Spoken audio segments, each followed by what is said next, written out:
वही कल लोगों से पूछना चाहता हूँ, अगर मैंने नहीं बोला हो तो ठीक है। तो मैंने ये भी बोला था कि आपके पास पीडीएफ मैंने भेजा हुआ है, उसको रेफर कर सकते हैं, ये भी बोला था। तो दिन भर तो मोबाइल तो देखते रहते हैं, पर उसमें वो पीडीएफ है वो भी काम की है। ठीक, खैर बच्चों, सबसे पहले हम वही डिस्कस कर रहे हैं मॉड्यूल में बच्चों 1 to 50 क्वेश्चंस मैंने आपको बोले थे, उसे बच्चों में एक बार डिस्कस कर रहा हूँ। तो बच्चों उसमें याद रहे, जैसे हो सकता है किसी किसी पे थोड़ा डिफरेंट मॉड्यूल हो, तो जो पीडीएफ मैंने भेजी है मैं उसके अकॉर्डिंग डिस्कस कर रहा हूँ, ठीक है ना। पीडीएफ तो सब पे सेम ही है।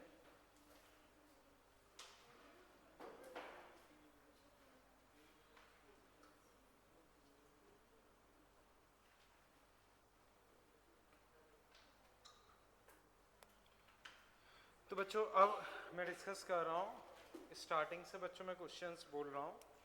फर्स्ट क्वेश्चन, इसमें कोई डाउट किसी को? Second, third, fourth, fifth, sixth? अच्छा, मैंने वैसे पीडीएफ भेज रखा है, उससे मैच किया वो अलग है किससे में?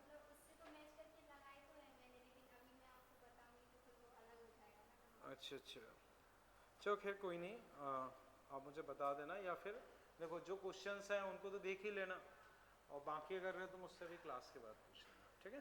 आ जाओ जाओ। Fifth, the direction of alternating current.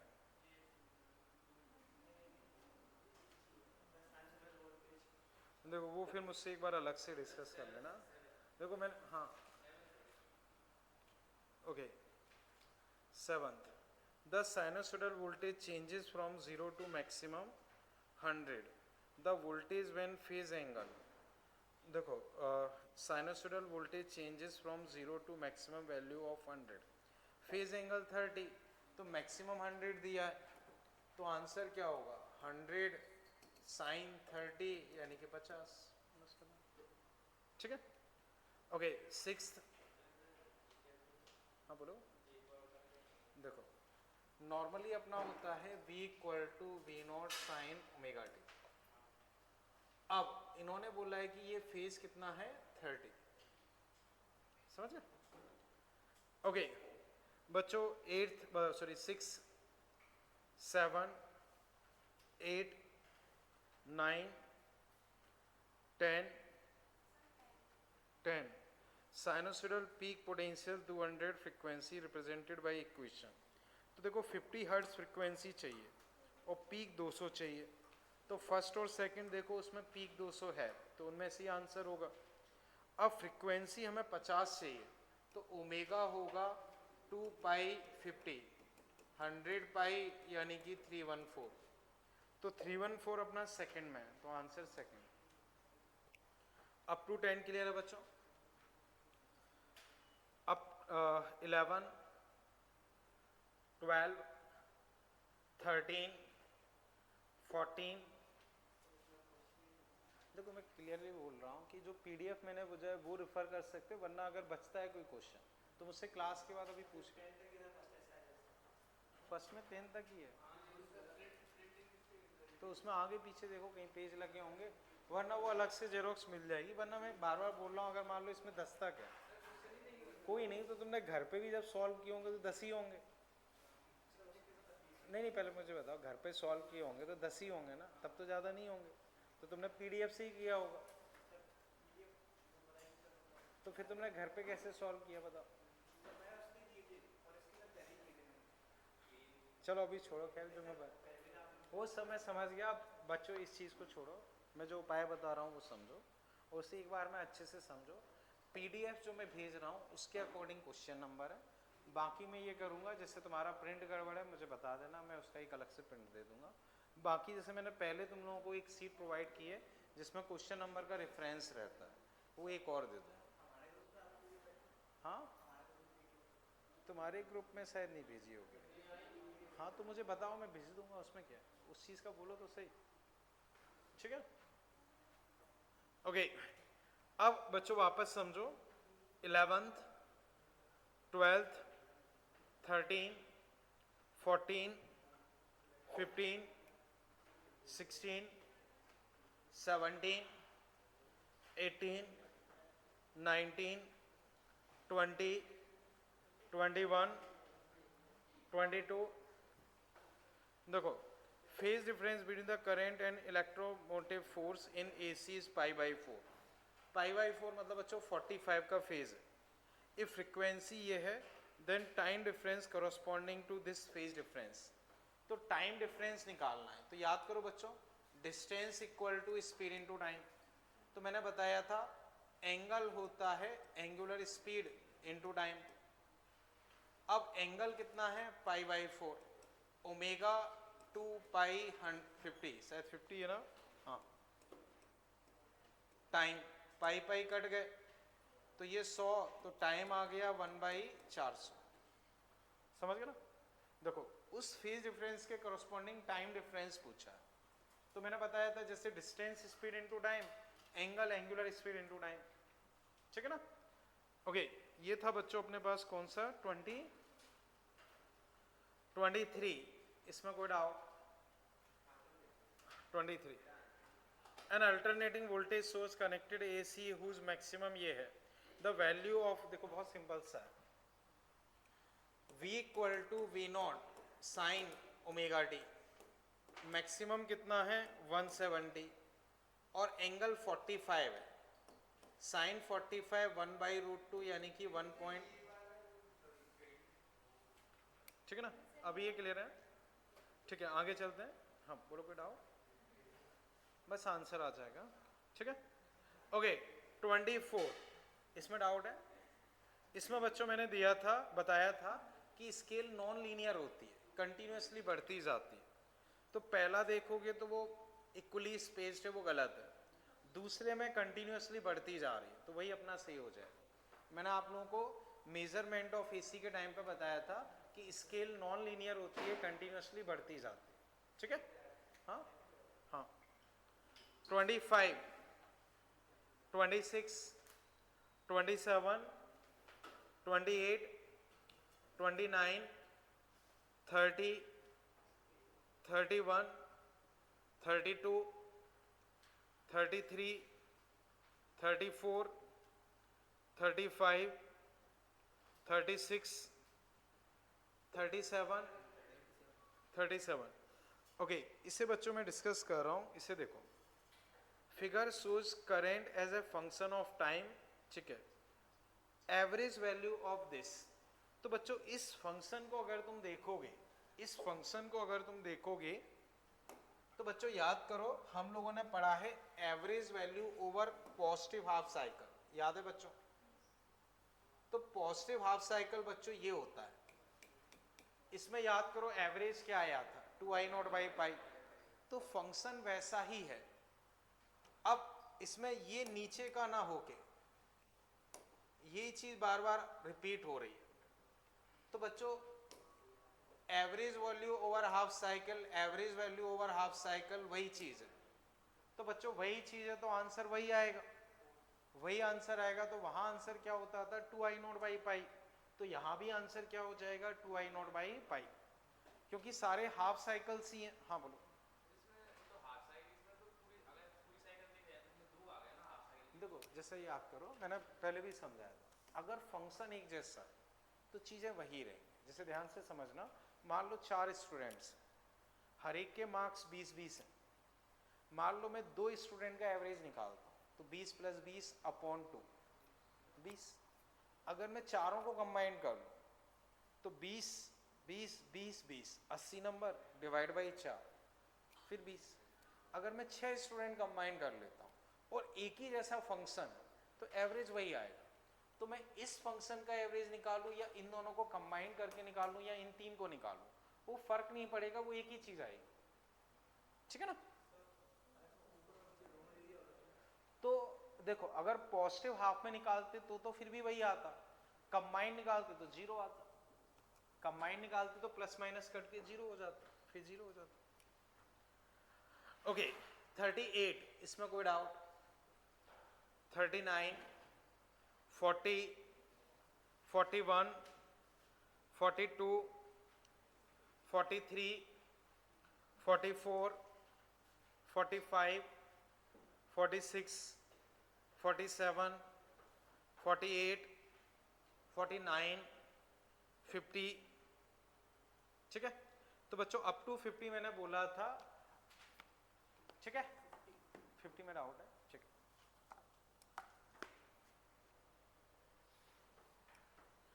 In AC circuit impedance ये है, रेजिस्टेंस ऑफ सर्किट।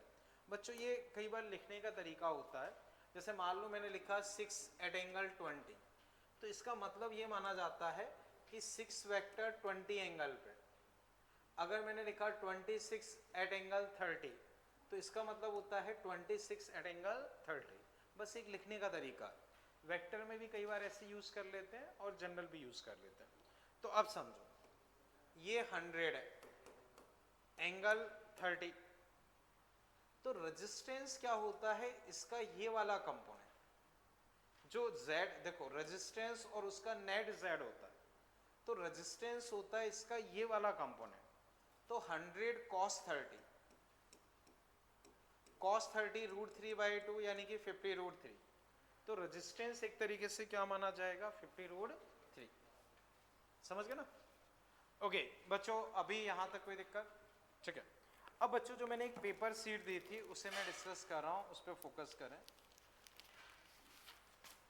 इसमें बच्चों मैंने शायद अप टू 44 या कहीं तक बोला था, 44। हालांकि बच्चों हमने Z मतलब LCR के क्वेश्चन प्रैक्टिस नहीं किए थे, लेकिन सब एक ही पैटर्न के होते हैं, तो एक बार डिस्कस तो कर ही लेते हैं। देखो बच्चों 30, पहले मैं आंसर्स बता रहा हूं। 33 में आंसर फर्स्ट। तो बच्चों अब मोबाइल की जरूरत नहीं है, मोबाइल वगैरह अगर हो तो आप अपने पॉकेट या बैग में रख सकते हो, अब मोबाइल की रिक्वायरमेंट नहीं है। जब तक मॉड्यूल से डिस्कस कर रहे थे तब तक थोड़ी बहुत थी।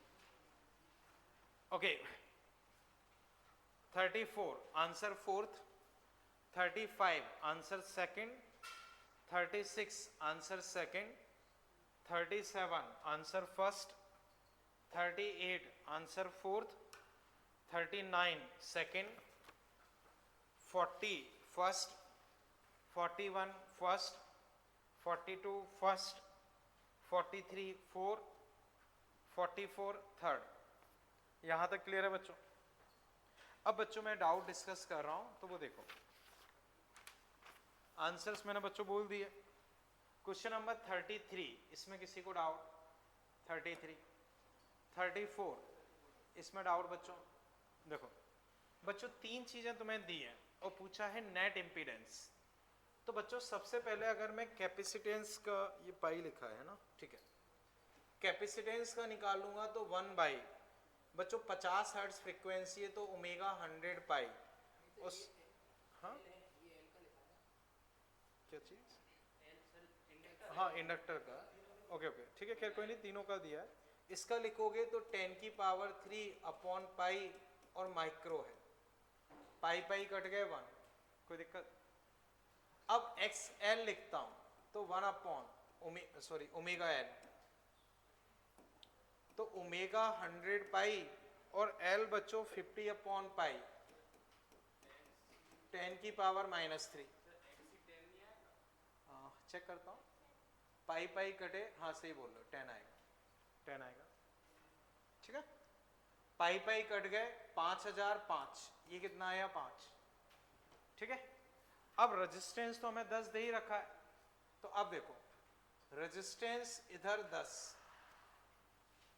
XL इधर 5, XC इधर 10। अब 5 और 10 कितना बचा? 5 और ये 10, तो नेट कितना होगा?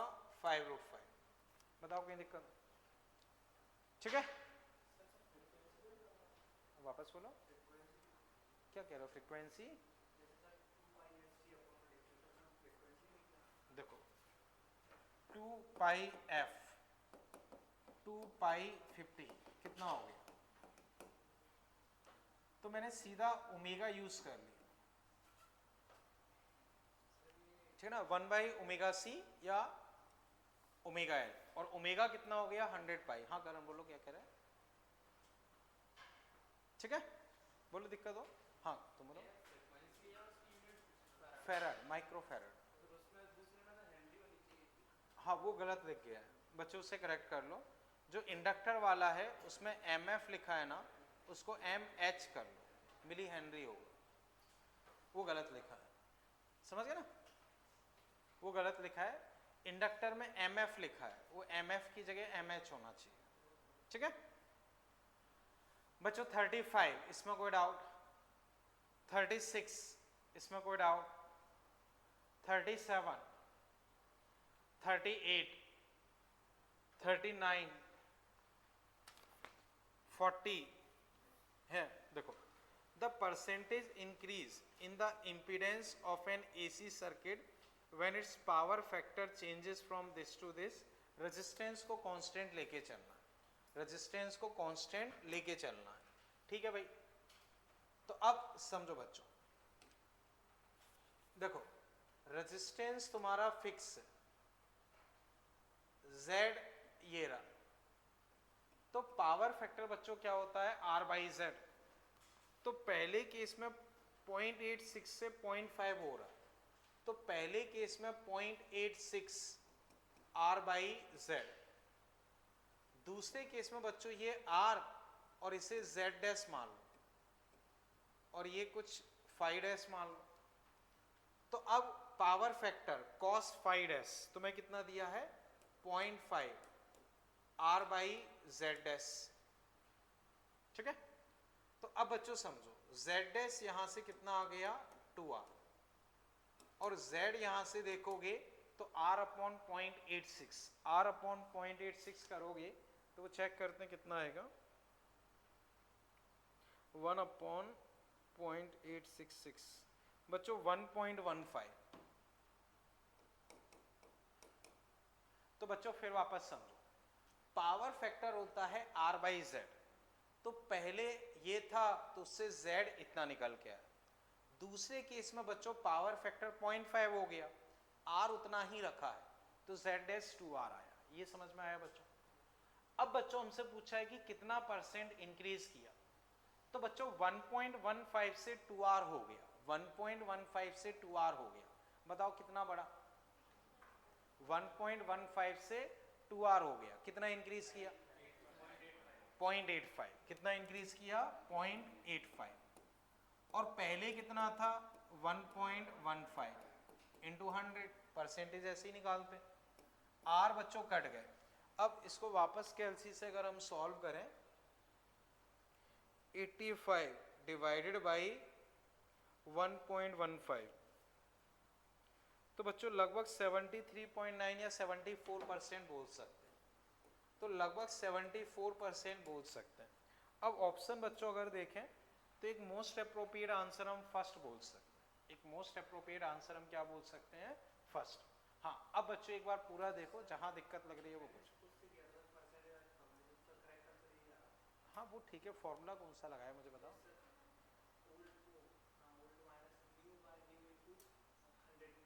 एक सेकंड मुझे बताओ, और पूरा बोलो।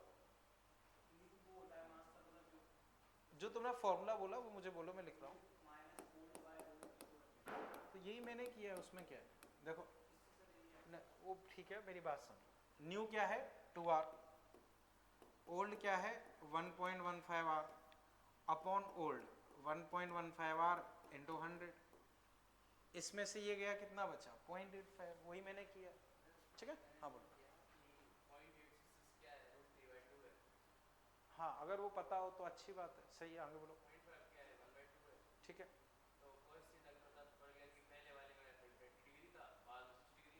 ठीक है, कर सकते हैं, कोई दिक्कत नहीं। जैसे आपको ये क्लिक कर गया कि 0.866 √3/2 होता है, तो वो बेटर है, उससे थोड़ा और आसान से कर पाओगे।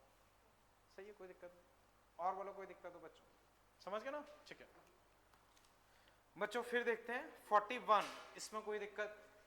41, 42, 42 देखो AC सर्किट 10 एम्पियर ये सब है। The phase angle between voltage and current, phase angle between voltage and current, तो 10 एम्पियर करंट फ्लो कर रहा है, वो सही है। डेटा तो कुछ दिया दिख नहीं रहा, एक बार फिर देखते हैं। ओके, इससे पता चल जाएगा। हाँ देखो बच्चों, देखना, देखो रजिस्टर के अक्रॉस बच्चों रेजिस्टेंस कितना है 10 और करंट कितना है 10, तो रजिस्टर के अक्रॉस वोल्टेज हो गया 10 इंटू 10 यानी कि 100, और सप्लाइड वोल्टेज बच्चों तुम्हें दिया है 200। ये 5 पूछा ना। हाँ याद करो बच्चों, मैंने फेज एंगल के लिए ये भी बताया था, वी आर अपॉन ये आरएमएस है, ये कौन सा माना जाएगा आरएमएस। सप्लाई वोल्टेज मान लो, ये भी आरएमएस माना जाएगा।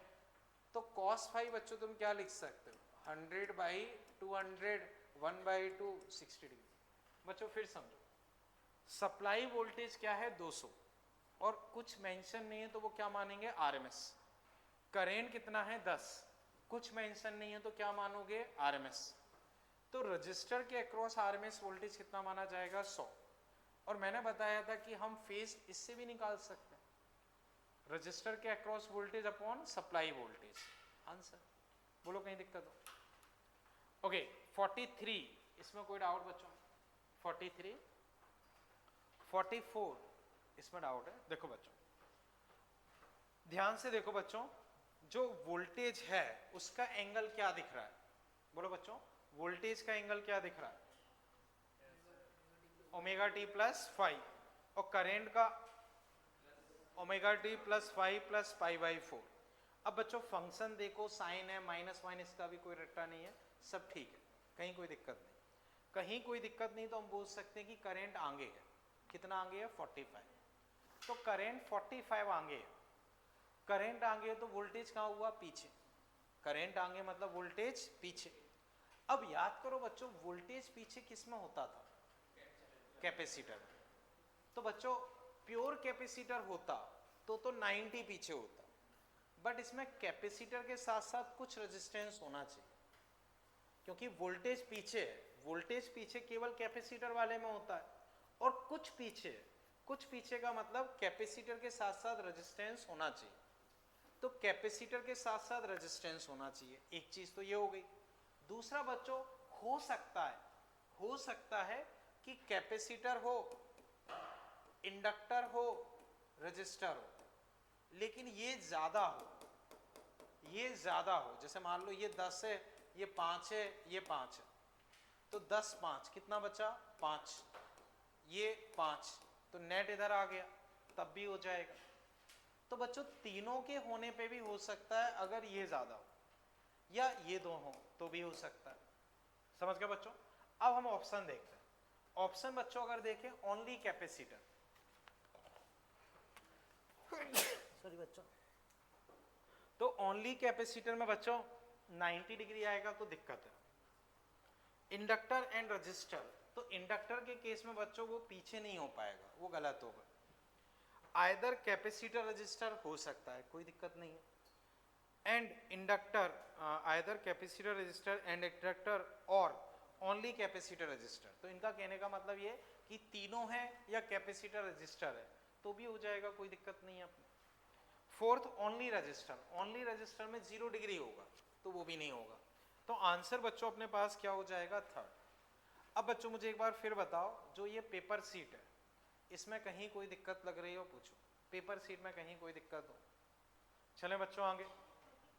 44 में वापस बताता हूँ। देखो अब ध्यान से देखो, जो वोल्टेज है E0 sine omega t plus 5, current I0 sine omega t plus 5 plus π/4, ठीक है। तो दोनों में फर्क कितने का है? π/4 यानी कि 45। और करेंट आगे यानी कि वोल्टेज पीछे। वोल्टेज पीछे केवल कैपेसिटर के केस में ही हो सकता है, केवल कैपेसिटर के केस में।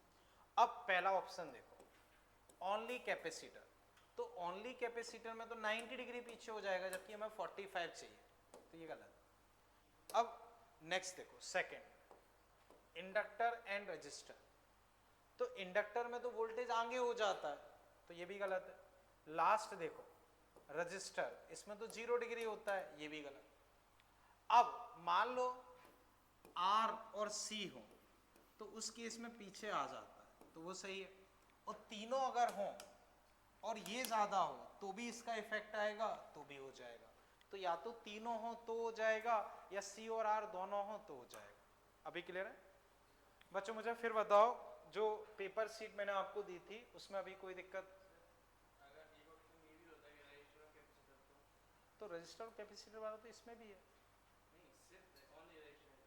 Only register and capacitor. अब देखो उसमें डिपेंड करता है, अगर एक हमें मोस्ट अप्रोप्रिएट सिलेक्ट करना हो तो सबसे बेटर वो माना जाएगा, क्योंकि इन तीनों के केस में कंडीशन ये कि ये ज्यादा होना चाहिए, तो सबसे बेटर तो वो हो जाएगा। और मान लो मल्टीपल चॉइस हो या मे बी करेक्ट उस तरह से पूछा जाए तो ये भी सही है, ठीक है। सबसे बेटर तो फिर रजिस्टर और कैपेसिटर वाला माना जाएगा, अगर एक सबसे सही चुनना हो, ठीक है। चलें बच्चों आगे, ओके। तो अब बच्चों हम आगे चीजें फिर डिस्कस कर रहे हैं, तो बच्चों पहले मैं थोड़ा सा समझा रहा हूं फिर मैं डिस्कस करता हूं। तो हेडिंग बच्चों लिख लो रेजोनेंस। रेजोनेंस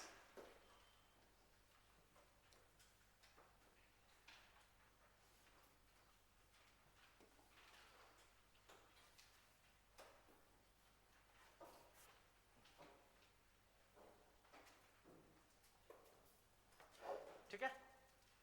तो बच्चों पहले केवल मैं चीजें समझा रहा हूं, फिर बाद में हम प्रॉपर तरीके से लिख लेंगे। तो अभी केवल समझो, अभी लिखने की जरूरत नहीं है, समझो। बच्चों हमने LCR सीरीज सर्किट देखा था, हमने बच्चों LCR सीरीज सर्किट देखा था, ये रहा, ठीक है। LCR सीरीज सर्किट, ठीक। अब बच्चों सोचो, करंट इधर है तो रजिस्टर का रेजिस्टेंस किस तरफ होगा? इसी तरफ। इंडक्टर का ऊपर, कैपेसिटर का ये बच्चों वोल्टेज में होता है, यही वोल्टेज में होता है। अब बच्चों फिर समझो, ऐसे ही देख के बताना, लिखने की जरूरत नहीं है। मान लो ये 10 है, ये 20 है, ये 10 है, तो इन दोनों का नेट कहाँ आएगा? कितना आएगा? तो ओवरऑल कितना होगा? ठीक है। अब मान लो बच्चों ये 15 हो गया, अब इन दोनों का नेट 5 और 10 का अंडर रूट, ठीक है। अब मान लो बच्चों ये 10 हो तो इन दोनों का नेट क्या होगा? 0। 0 होगा तो इसका मतलब ये हुआ कि इफेक्टिव रेजिस्टेंस क्या होगा? तो बच्चों इन दोनों ने एक दूसरे को खत्म कर दिया, इन दोनों ने एक दूसरे को खत्म कर दिया, खत्म कर दिया, तो केवल रजिस्टर वाला बचा रह गया, रजिस्टर वाला बचा रह गया। तो बच्चों अब इफेक्टिव इंपीडेंस क्या होगा? इफेक्टिव, देखो मान लो 10 10 10, या मान लो इसको 20 कर दिया, 20 कर दिया। अब बताओ इफेक्टिव इंपीडेंस क्या है? 10, जो कि अपने आप में मिनिमम होगा, जो कि अपने आप में क्या होगा? मिनिमम। क्लियर है? अब इफेक्टिव इधर आया तो बच्चों वोल्टेज भी इधर ही आएगा, करंट भी इधर ही है, तो फेज डिफरेंस क्या हुआ? 0। तो बच्चों रेजोनेंस, रेजोनेंस हम किसे बोलते हैं?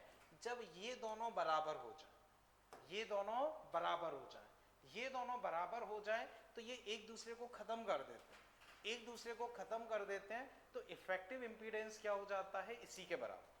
अब इफेक्टिव इंपीडेंस इसी के बराबर हो गया है, इफेक्टिव इंपीडेंस इसके बराबर हो गया है, तो वो अपने आप में मिनिमम होगा। क्या होगा? मिनिमम।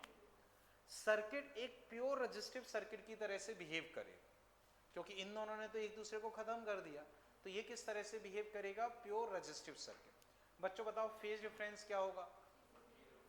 अब इंपीडेंस अपने आप में क्या होगी? मिनिमम। इंपीडेंस मिनिमम है तो करंट V0/Z मैक्सिमम। पावर बच्चों लिखोगे 1/2 V0 I0 cos phi, तो 1/2 अपनी जगह, V0 अपनी जगह, ये मैक्सिमम है और cos phi मैक्सिमम है, तो पावर डिलीवर क्या होगी? मैक्सिमम। क्लियर है बच्चों? तो ये सारी चीजें बच्चों रेजोनेंस पे होती हैं, बट रेजोनेंस की कंडीशन क्या है? रेजोनेंस की कंडीशन ये है कि ये दोनों क्या होने चाहिए? ये दोनों बराबर होने चाहिए, तो वो अपने आप कैंसिल आउट कर देंगे। ये चीज क्लियर है? तो अब रेजोनेंस बच्चों तुम लोगों ने लिख लिया, उसके बाद बच्चों देखो, एक तो यही डायग्राम बना लो बच्चों, LCR सीरीज सर्किट लिखने की ज़रूरत नहीं है, बस ये बना लो। ये बच्चों L, ये C, ये R, क्लियर है।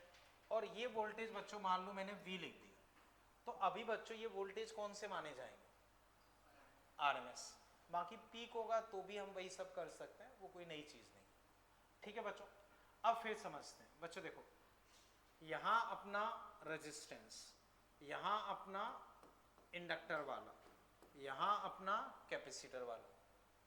एक बार बच्चों कोई एक ज़्यादा मान लेते हैं, मान लो इसको ज़्यादा मान लिया, इसको ज़्यादा मान लिया, तो यहाँ क्या आया? XL माइनस XC, ये R, तो Z बच्चों ये आ गया। Z क्या आ गया? ये आ गया। अब Z अगर बच्चों में लिखता हूं Z, तो XL माइनस XC का square plus R square, XL minus XC का स्क्वायर प्लस R स्क्वायर। इतना बच्चों एक बार कर लो, फिर मैं डिस्कस करता हूं।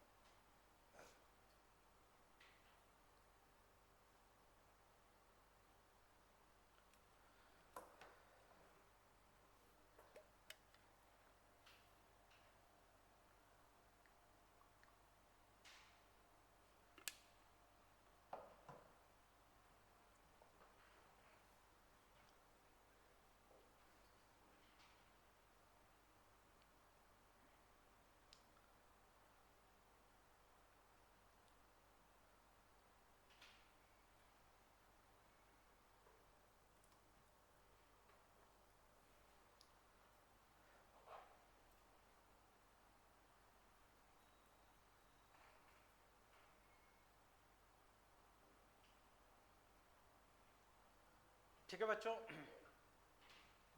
इतना क्लियर है बच्चों? अब इसे बच्चों मैं फिर हटा देता हूं। इतना सबने नोट डाउन कर लिया? कर लो चलो।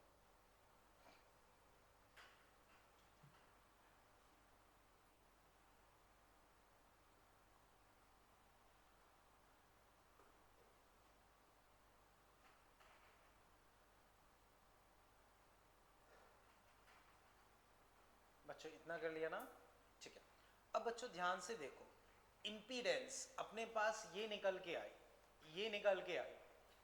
अब बच्चों ये स्क्वायर फंक्शन है, बताओ कभी भी निगेटिव हो सकता है? अब इसकी अगर मैं मिनिमम वैल्यू लिखता हूं, मिनिमम वैल्यू, तो बच्चों वो कब हो सकती है? जब ये दोनों बराबर हो, क्योंकि ये कभी निगेटिव तो होगा नहीं। तो ये दोनों बराबर होंगे तो एक दूसरे को काट देंगे, तो Z अपने पास क्या हो जाएगा? R। तो जब ये दोनों बराबर होते हैं तो Z अपने आप में क्या हो जाता है? मिनिमम। ये चीज क्लियर है? अब बच्चों फिर देखो, ठीक है ना, एट रेजोनेंस, तो रेजोनेंस में हम क्या बोलते हैं कि XL किसके बराबर होना चाहिए? XC के। XL का मतलब होता है ओमेगा L, इसका मतलब ओमेगा C। एक बार मैंने इसको ओमेगा नॉट लिख दिया। क्या लिख दिया? Omega naught. तो यहां से बच्चों ओमेगा नॉट स्क्वायर कितना आ गया? 1/LC, या ओमेगा नॉट बच्चों कितना आ गया? 1/√LC। अगर मुझे फ्रीक्वेंसी लिखनी हो तो 2πf, और टाइम पीरियड लिखना हो तो इस तरह से लिख सकता हूं। तो अगर फ्रीक्वेंसी ये वाली हुई तो ऐसा होगा, इसको हम बोलते हैं रेजोनेटिंग फ्रीक्वेंसी। जैसे मान लो इसको मैं F0 लिख देता हूं, तो ये अपने पास हो जाएगी resonating angular frequency.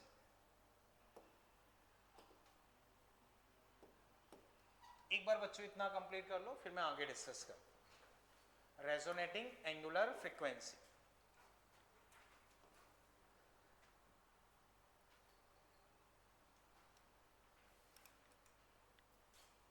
Resonating angular frequency.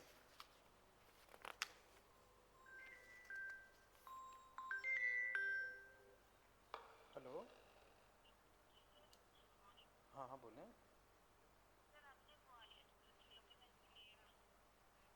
हाँ,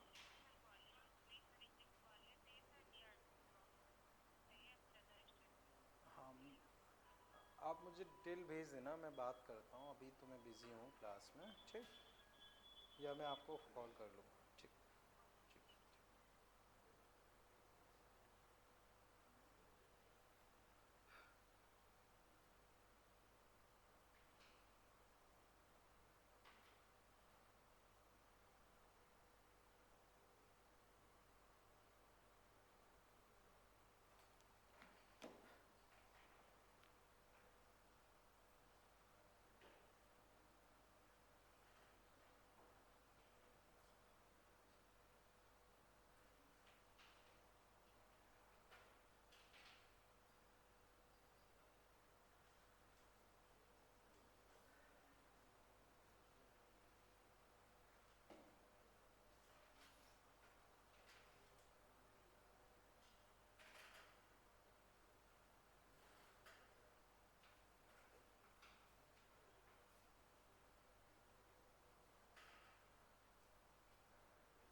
ओके बच्चों, इतना कर लिया, यहाँ तक कोई कंफ्यूजन?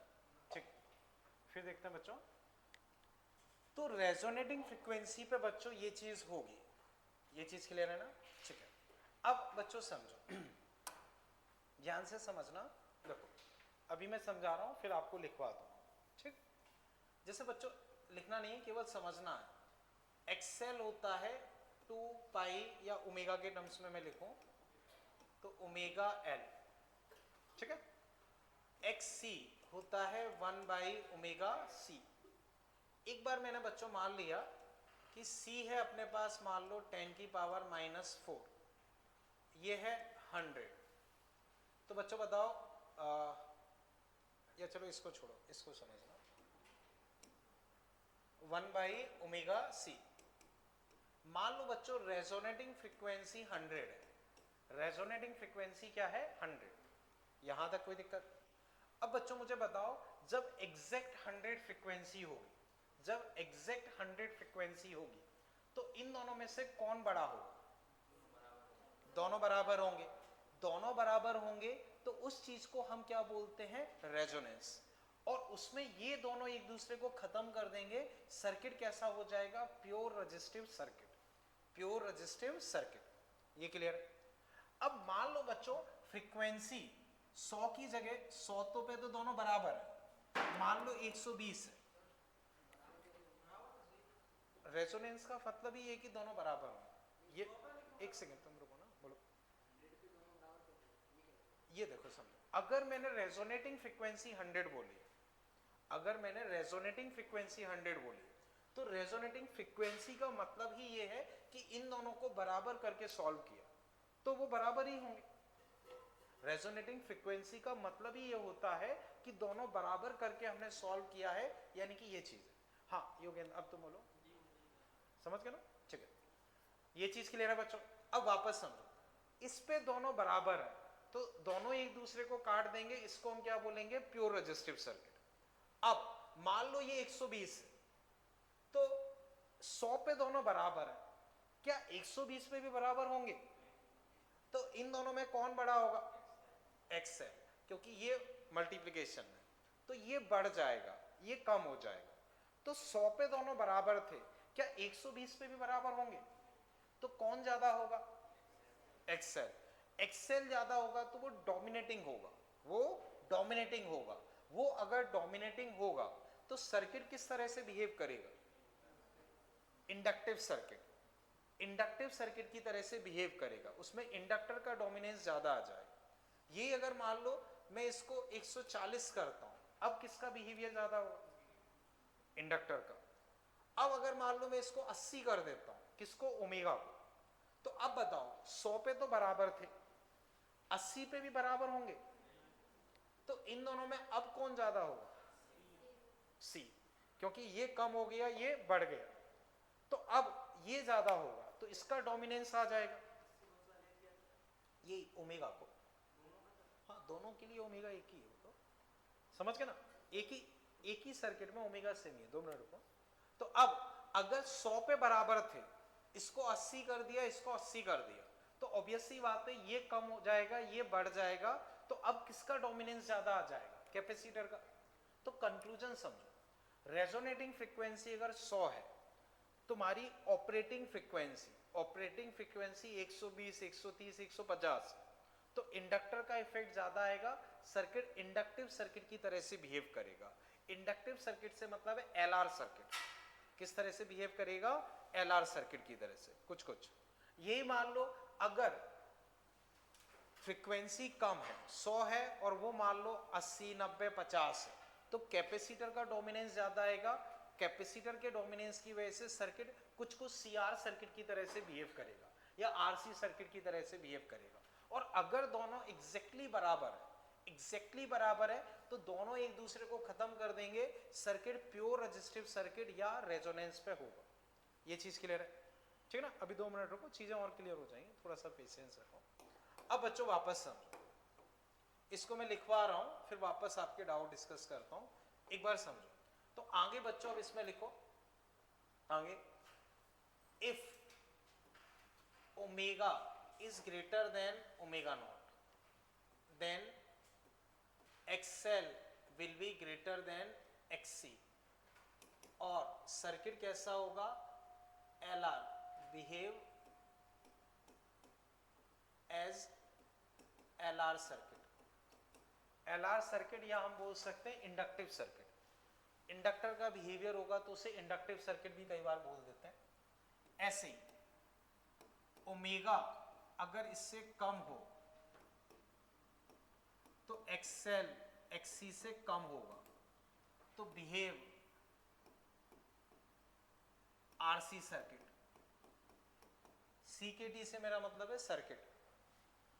और if omega equal to omega naught, then XL equal to XC, pure resistive circuit.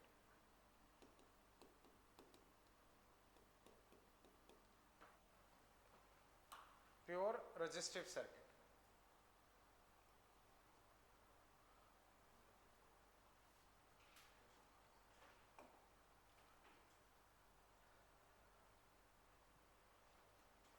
यहां तक चीजें क्लियर है?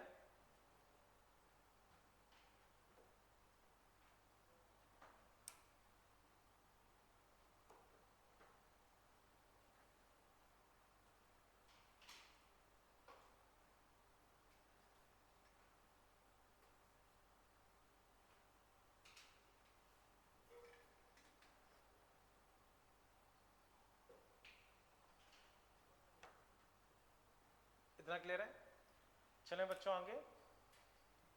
ठीक है, अब बच्चों वापस हम समझते हैं। ठीक है, अब बच्चों कुछ पॉइंट्स मैं लिखवाता जा रहा हूं जो कि मैंने आपको एक्सप्लेन किए। तो बच्चों अब आप इस तरह से लिख लो, या सबसे पहले अगर मैं इंपीडेंस ग्राफ देखूं, इंपीडेंस ग्राफ, ठीक है, तो बच्चों वो चीज समझना। देखो बच्चों ये तीनों किस में कनेक्टेड है? सीरीज में। मान लो बहुत कम फ्रीक्वेंसी है, बहुत कम, तो बहुत कम फ्रीक्वेंसी के केस में कैपेसिटर का इफेक्टिव रेजिस्टेंस क्या होता है? ज्यादा मतलब कितना? इनफाइनाइट। इनफाइनाइट के साथ कुछ ऐड वैड करोगे तो क्या मिलेगा? तो बहुत कम फ्रीक्वेंसी पे इफेक्टिव रेजिस्टेंस कितना होगा? इनफाइनाइट। कोई दिक्कत? हाँ देखो वो सारी चीज आ जाएंगी। तो डीसी अगर तुम कनेक्ट करो, फ्रीक्वेंसी 0 है, तो करंट फ्लो नहीं करेगा। यही तो मैं बता रहा था आंसर, मैं भी तो यही आंसर बता रहा था कि अगर लार्ज फ्रीक्वेंसी है तो बहुत ज़्यादा रेजिस्टेंस होगा, करंट फ्लो नहीं करेगा। अब वो खराब होगा या नहीं होगा वो उसकी कैपेसिटी पर डिपेंड करता है। ठीक है, ओके। अब बच्चों वापस समझो, कम फ्रीक्वेंसी है तो बताओ कैपेसिटर का इफेक्टिव रेजिस्टेंस, बहुत कम फ्रीक्वेंसी इनफाइनाइट, तो ओवरऑल इनफाइनाइट। तो कम फ्रीक्वेंसी मतलब 0 मान लो, तो 0 पे इफेक्टिव रेजिस्टेंस कितना आया? इनफाइनाइट। अब ये मान लो बच्चों बहुत लार्ज फ्रीक्वेंसी है, बहुत लार्ज, तो इंडक्टर का इफेक्टिव रेजिस्टेंस, एक सेकेंड बच्चों, हेलो, हाँ बच्चे मैं उनसे, ये सत्यदेव नगर देखा है?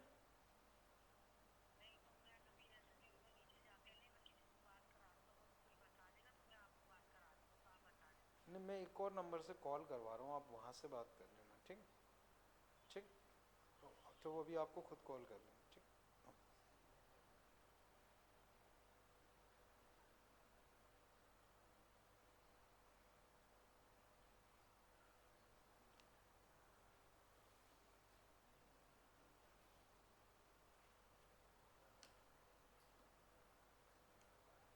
हेलो, मैंने वो स्क्रीनशॉट भेजा है, बात कर लो उस पर, ठीक? हाँ, अगर कर पाओ तो अभी कर लो, ठीक? ओके बच्चों, मैं वापस डिस्कस कर रहा हूँ। मान लो बहुत लार्ज फ्रीक्वेंसी है, तो इंडक्टर का इफेक्टिव रेजिस्टेंस इनफाइनाइट। इनफाइनाइट के साथ कुछ ऐड करोगे तो इनफाइनाइट ही मिलेगा। तो बहुत कम फ्रीक्वेंसी पे इनफाइनाइट, बहुत लार्ज फ्रीक्वेंसी पे भी इनफाइनाइट, बट हमेशा इनफाइनाइट तो नहीं है। तो यहाँ इनफाइनाइट, यहाँ इनफाइनाइट, तो डिक्रीज करेगा फिर बढ़ेगा। तो मिनिमम कब होगा? Resonating frequency. मिनिमम कब होगा?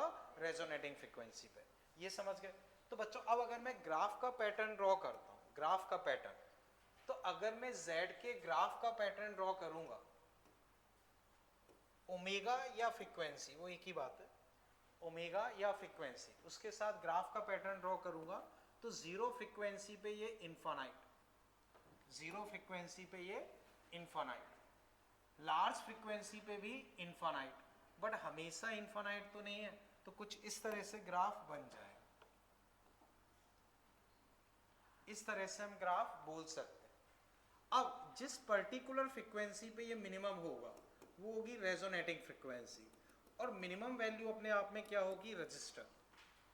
तो Z मिनिमम अपने आप में क्या होगा? रेजिस्टेंस के बराबर। कर लो बच्चों इतना। देखो रीजन ये कि इनफाइनाइट जो होगा ना वो बहुत बाद में मिलेगा। जैसे जीरो तो एक फिक्स वैल्यू होती है, मिल जाएगा, लेकिन इनफाइनाइट चलते ही चला जाएगा। तो चलते ही चला जाएगा तो इसके लिए तुम्हें लार्ज ऐसे चलता चलाना पड़ेगा। तो अब उतना उसमें दिखा नहीं सकते, तो वो ऐसे ही दिखा दिया। जैसे जीरो तो दिखता है कि हाँ ये जीरो है, इनफाइनाइट थोड़ी दिखता है, वो तो ऐसे बहुत दूर तक चलता जाएगा। कर लो बच्चों इतना। एक सेकंड, हाँ बोलो। Z, देखो अभी अभी मैंने समझाया, कैपेसिटर का रेजिस्टेंस क्या होता है? ओमेगा को जीरो रखो, कितना आया? अब इनफाइनाइट में कुछ ऐड करोगे तो बस, तो उसी के साथ कुछ सीरीज में कनेक्टेड है, तो ओवरऑल भी कितना आएगा? इनफाइनाइट। अब बताओ इंडक्टर का क्या होता है? ओमेगा को बहुत लार्ज रखो, कितना आया? बहुत लार्ज आएगा। बहुत लार्ज को ही हम इनफाइनाइट बोलते हैं। अब उसमें कुछ ऐड करोगे तो भी इनफाइनाइट ही आएगा। तो बहुत ज्यादा ओमेगा पे इंडक्टर इनफाइनाइट हो जाएगा, तो ओवरऑल इंपीडेंस इनफाइनाइट। बहुत कम ओमेगा पे कैपेसिटर इनफाइनाइट हो जाएगा, तो ओवरऑल कितना आएगा? इनफाइनाइट। हाँ अब बोलो जो दिमाग में। हाँ तुम बोलो। ये पूरे सर्किट के लिए Z का क्या मतलब होता है? इंपीडेंस, मतलब सबका मिला।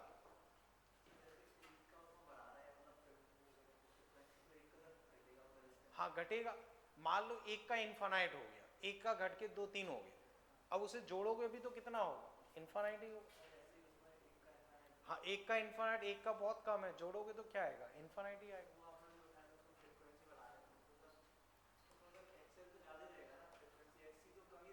क्यों कम रहेगा? उससे मतलब नहीं, डेटा पे डिपेंड करेगा। उस पर्टिकुलर फ्रीक्वेंसी पे बराबर, उस पे बराबर है, तो उससे ज्यादा करोगे तो उसका इफेक्ट ज्यादा आएगा। बाकी अभी जब क्वेश्चन देखोगे तो अपने आप क्लियर हो जाएगा। चिंता मत करो, अभी 2 मिनट रुको, कुछ क्वेश्चन आ जाएंगे तो डेटा दिखेगा तो अपने आप क्लियर हो जाएगा। इतना बच्चों क्लियर है भाई? ठीक। अब बच्चों इससे रिलेटेड जो पॉइंट्स होते हैं वो मैं लिखवा रहा हूँ, तो वो लिख लो। कार्तिक इस चीज़ का ध्यान रखो, मोबाइल या तो पॉकेट में रखो या बैग में, और हाथ में या उसमें नहीं होना चाहिए, तो उसको रख लो अभी। ठीक, ओके। अब बच्चों इसमें पॉइंट्स बना के आप लिखते चलो।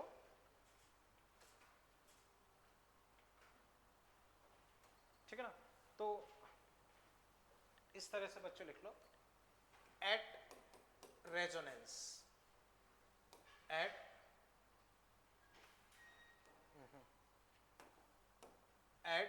रेजोनेंस। तो first at resonance, first impedance will be minimum, impedance will be minimum, और मिनिमम इंपीडेंस क्या हो गई, आर। मिनिमम इंपीडेंस क्या हो गई, R. Second, at resonance impedance will be minimum, तो Z minimum R. Second, current will be maximum, current will be maximum. तो maximum अगर मैं लिखता हूं तो V not by R, current अपने आप में मैक्सिमम होगा तो V नॉट बाई आर, ये पीक वैल्यू है। RMS लिखना हो तो वो √2 से डिवाइड कर सकते। Third circuit behave as pure resistive circuit, circuit behave as pure resistive circuit, circuit behave as pure resistive circuit. Fourth, तो बच्चों रेजोनेंस पे सर्किट प्योर रेजिस्टिव सर्किट की तरह से बिहेव करता है। एक तरीके से तुम इंडक्टर कैपेसिटर को हटा हुआ मान सकते हो क्योंकि वो एक दूसरे को खत्म कर, ये चीज क्लियर है। Circuit behave as pure resistive circuit. Fourth, phase difference. बताओ बच्चों फेज डिफरेंस क्या होगा। Fifth, power factor cos 0 1, power factor क्या होगा, cos 0, cos 0 यानी कि 1। सिक्स्थ, अब बच्चों मान लो तुमने 20 वोल्टेज सप्लाई है, 20 वोल्टेज सप्लाई है, इंडक्टर में 5 गया तो कैपेसिटर में कितना जाएगा, दोनों एक दूसरे को काट देंगे, तो जो 20 है वो कहाँ जाएगा, रजिस्टर पे। मान लो तुमने 50 वोल्ट लगाया, कैपेसिटर में 10 गया तो इंडक्टर में 10, वो तो काट दिए, तो वो 50 किस पे चला जाएगा, इस पे। तो जो भी तुम वोल्टेज लगाओगे वो किस में चला जाएगा, रजिस्टर में। क्लियर है। तो नेक्स्ट बच्चों इसमें सिक्स्थ लिख लो। उसके अलावा बच्चों पावर फैक्टर 1 है तो पावर डिलीवर्ड क्या होगी, मैक्सिमम। तो सिक्स्थ बच्चों लिख लो, power delivered will be maximum, power delivered will be maximum, power delivered will be maximum. तो बच्चों पावर डिलीवर्ड अगर लिखोगे तो 1/2 V not I not cos 0 यानी कि V not square by 2R। 1/2 V not I not cos 5, 1/2 V not I not और cos 5 हो गया 0, ये आ जाए। सेवंथ,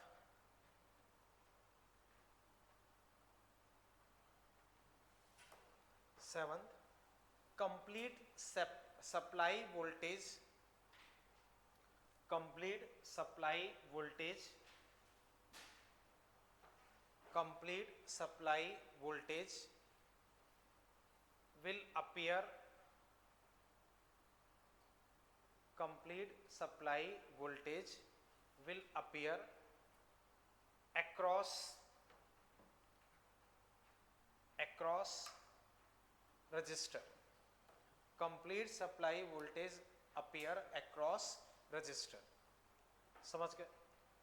अब बच्चों मैं इस पूरे को कंक्लूड करता हूं, वापस बच्चों ध्यान से समझो, ये सिचुएशन है, ये तीनों है। रेजोनेंस एलसीआर की ही एक स्पेशल कंडीशन होती है। उस स्पेशल कंडीशन में क्या होता है, इसके अक्रॉस और इसके अक्रॉस वोल्टेज बराबर होंगे, दोनों एक दूसरे को काट देंगे, तो जो पूरा वोल्टेज है वो यहाँ आ जाएगा, पूरा वोल्टेज यहाँ आ जाएगा। क्लियर।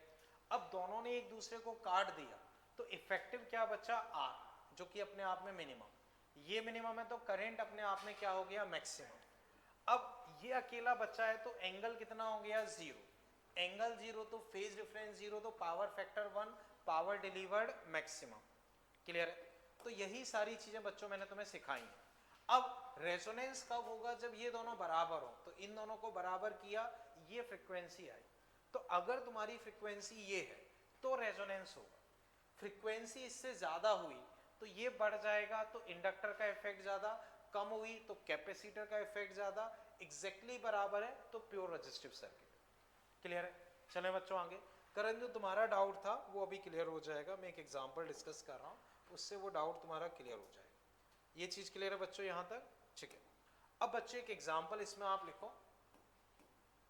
मान लो बच्चों ये इंडक्टर, ये कैपेसिटर, ये रजिस्टर, ये मान लो बच्चों सप्लाई वोल्टेज लेट से V इक्वल टू 20 साइन, मान लो बच्चों मैंने दे दिया 100t, 100t। ठीक है? अब मान लो बच्चों इंडक्टेंस है 0.1 हेनरी, रेजिस्टेंस दे दिया बच्चों 30 या चलो 20 ओम या 5 ओम दे दिया, कैपेसिटर, अच्छा ये रेजिस्टेंस गलत लिख दिया, ये कैपेसिटर और रेजिस्टेंस बच्चों मान लो दे दिया 5 ओम, इतना ड्रॉ करो। ठीक है? तो करंट इसमें तुम्हारा डाउट क्लियर हो जाएगा, अभी देखना। ठीक,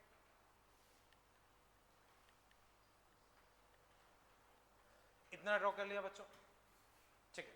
अब बच्चों इसमें आप लिख लो, इसमें बच्चों आप लिख लो, if circuit is in resonance, if circuit is in resonance then find capacitance, then find capacitance करो बच्चों, then find capacitance, comma comma current in circuit, comma current in circuit।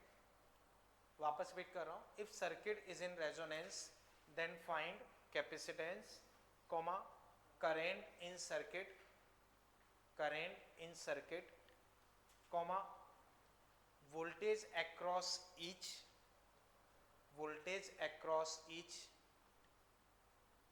voltage across each,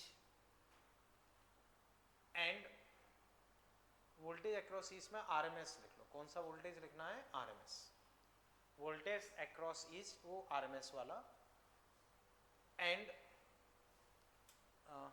current मैंने लिखवा दिया, ठीक है, current in circuit, voltage across each, तो current voltage ये सब RMS वाले बताने हैं, कौन से बताने हैं? RMS वाले। उसके अलावा बच्चों लिख लो power, power consume, power consume. ठीक है, अब बच्चों इतना करो, फिर मैं डिस्कस कर रहा हूं। तो बच्चों आंसर बोलना नहीं है, जब मैं पूछूं तब बताना।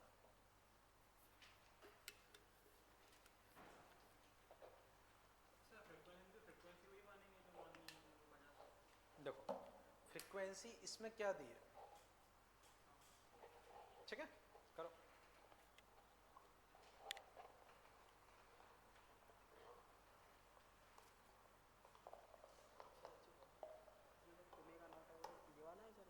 हाँ देखो ये 100 है, ठीक, समझ गए?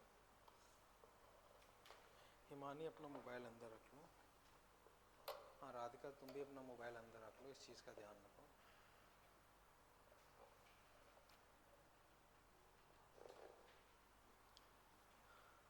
तुम कल कोई क्वेश्चन पूछ रहे थे, बोलो। सर बाद में पूछेंगे, अभी तो कर लो। ठीक, कर लो, जाओ कर लिया। हाँ वो मैंने बोला अभी कि जो ये मैं पूछ रहा हूँ वो RMS, बाकी क्वेश्चन में भी अगर मेंशन नहीं है तो वो RMS ही माना जाता है।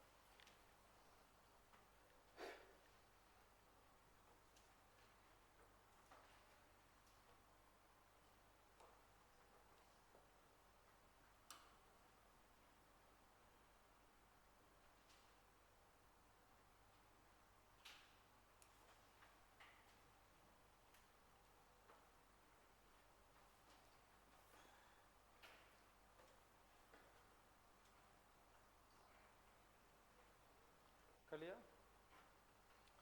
ओके मुकेश तुम बताओ अगर तुम्हारा कैपेसिटेंस आ गया हो। हाँ 10 की पावर -3। ऋषिकेश तुम बताओ यही है? ठीक है चलो देखते हैं। बच्चों देखो अभी भी हमने सीखा था कि रेजोनेंस के लिए जरूरी होता है कि 1/√LC हो। अब फ्रीक्वेंसी 100 है और हमें दिया कि रेजोनेंस है, इसका मतलब यही रेजोनेटिंग फ्रीक्वेंसी है।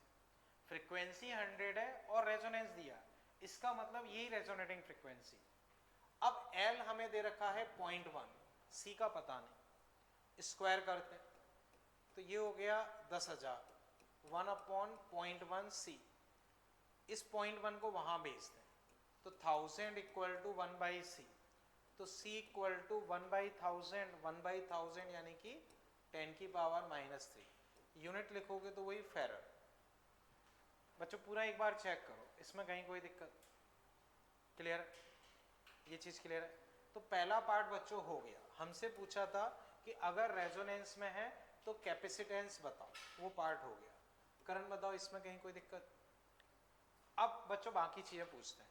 फिर मुझसे पूछा है करंट। क्या पूछा है? करंट, शायद करंट ही पूछा है। ठीक है तो बच्चों अगर मैं I0 लिखता हूं तो V0/R, रीजन ये दोनों तो कट ही जाएंगे, ये दोनों तो कट ही जाएंगे, तो इफेक्टिव तो यही माना जाएगा। तो I0 अगर मैं लिखता हूं तो 20/5 यानी कि 4। लेकिन अगर मैं RMS लिखूंगा तो 4/√2 यानी कि 2√2। तो जनरली अगर हमसे RMS पूछा है तो 2√2 एक आंसर। फिर बच्चों हमसे वोल्टेज पूछा है, तो अब XL बच्चों अगर मैं लिखता हूं XL ओमेगा L 100 × 0.1 यानी कि 10। चूंकि रेजोनेंस पे है तो XC भी कितना होगा? 10 ही होगा। या बच्चों मैं पूरा लिख देता हूं 100 × 10 की पावर -3 10। गलत कर दिया, 10 ही आना चाहिए था। हाँ ओमेगा L नहीं होता है, वो 1/ωc, 1/ωc 10। ये क्लियर है? अब अगर बच्चों मैं वोल्टेज लिखता हूं तो V = IR। तो I बच्चों अपने पास था 2√2 और इसका इफेक्टिव रेजिस्टेंस 10, तो वोल्टेज 20√2। अब यहां देखेंगे तो कैपेसिटेंस कितना है? कैपेसिटेंस है बच्चों अपने पास जो यहां है वही वहीं आएगा, 2√2 × 10 20√2। और रजिस्टर के अक्रॉस लिखूंगा तो जो सप्लाई वोल्टेज 20 है वो पूरा ही आएगा, लेकिन RMS लिखूंगा तो 10√2, RMS लिखूंगा तो 10√2 वोल्टेज हो गए। करंट बच्चों हो चुका है। अब क्या बचा मेरे हिसाब से? पावर। क्या बचा? पावर। तो पावर अगर बच्चों में लिखता हूं तो पावर का जनरल मतलब एवरेज पावर होता है, तो 1/2 V0 कितना है? 20, I0 20/R cos 0। तो बच्चों 10 ये कट गए 40, ये पावर। बच्चों ये सारी चीजें मैंने डिस्कस की थी, एक बार चेक करो, किसी में कहीं कोई दिक्कत लग रही हो पूछो। इनमें ये वाला देखो, रजिस्टर के अक्रॉस वोल्टेज चाहो तो IR से लिखो। बताओ RMS करंट कितना है? 2√2 और इसका रेजिस्टेंस 5। दूसरा तरीका, रेजोनेंस पे जो वोल्टेज है पूरा यहीं जाता है, तो रजिस्टर पे कितना जाएगा? 20, लेकिन वो पीक है। हम RMS लिखेंगे तो 20/√2, तो भी यही आएगा। ठीक है? हाँ अब बच्चों बताओ इसके सारे पार्ट समझ में आए? इसमें कोई दिक्कत? अब जो करंट तुम्हारा डाउट था वो समझो। बताओ रेजोनेटिंग फ्रीक्वेंसी अभी क्या है? 100। क्या दोनों के रेजिस्टेंस बराबर है? बोलो। अब मान लो तुमने फ्रीक्वेंसी बढ़ा के कर दी 200, कितनी कर दी? अब इंडक्टर का निकालो, तो इंडक्टर का निकालोगे तो 200 × 0.1 कितना आया? 20। कैपेसिटर का निकालो 1/200 × 10 की पावर -3 कितना आया? 5। तो बताओ फ्रीक्वेंसी तुमने रेजोनेटिंग फ्रीक्वेंसी से ज्यादा कर दी, 100 रेजोनेटिंग फ्रीक्वेंसी है, तुम उससे ज्यादा फ्रीक्वेंसी 200 ले रहे हो, तो किसका ज्यादा आया? इसका कम आया। ये क्लियर? अब कम फ्रीक्वेंसी ले लो, मान लो तुमने 50 फ्रीक्वेंसी पकड़ी, बताओ इंडक्टर का कितना आया? कैपेसिटर का निकालोगे तो 1/50 इंटू 10⁻³ ठीक है ना, तो 1000/50, 100/5 20 आया समझ में? तो रेजोनेटिंग फ्रीक्वेंसी पे दोनों बराबर है, रेजोनेटिंग फ्रीक्वेंसी मतलब 100, उससे ज्यादा फ्रीक्वेंसी मैंने 200 ली तो ये बढ़ गया, ये कम हो गया, कम फ्रीक्वेंसी ली तो ये कम हो गया, ये बढ़ गया। तो अब ये डोमिनेट करेगा तो कैपेसिटिव सर्किट, ये डोमिनेट करेगा तो इंडक्टिव सर्किट। अभी क्लियर है? बोलो कोई दिक्कत? ठीक, आगे चलते हैं बच्चों। बच्चों अब मुझे बताओ इस क्वेश्चन के किसी पार्ट में दिक्कत?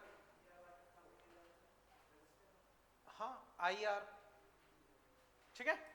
चले बच्चों, इस क्वेश्चन के किसी पार्ट में कोई दिक्कत तो नहीं ना? ठीक है। अब बच्चों एक और क्वेश्चन देखो, मान लो बच्चों ये रजिस्टर, इंडक्टर, कैपेसिटर, ये बच्चों सप्लाई वोल्टेज, ठीक है, रेजोनेंस है, क्या है? दे रखा है कि रेजोनेंस, दे रखा है कि रेजोनेंस, ठीक है। मान लो बच्चों मैंने तुम्हें दे रखा है कि ये रीड कर रहा है सपोज 20 वोल्ट, क्या रीड कर रहा है? 20 वोल्ट। इसकी रीडिंग मान लो V1, ठीक है। एक काम करता हूं इसको, हाँ 20 की जगह 30 कर देता हूं, हाँ इंडक्टर, वो इंडक्टर है, ये 30 कर दिया 20 की जगह ये। अब बच्चों ध्यान से देखना, यहां मैंने एक और लगाया, ये रीड कर रहा है 50 वोल्ट, ये कितना रीड कर रहा है? 50 वोल्ट, ठीक है। तो बच्चों अब ये डायग्राम बना लो, और रेजिस्टेंस बच्चों मान लो मैंने तुम्हें दे रखा है 10 ओम, रेजिस्टेंस कितना है? 10 ओम,